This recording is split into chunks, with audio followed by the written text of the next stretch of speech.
Namibia recently received some rain.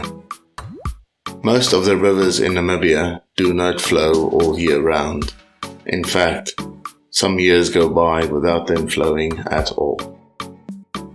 When it rains in the catchment areas of the rivers, the water starts flowing from there through the desert.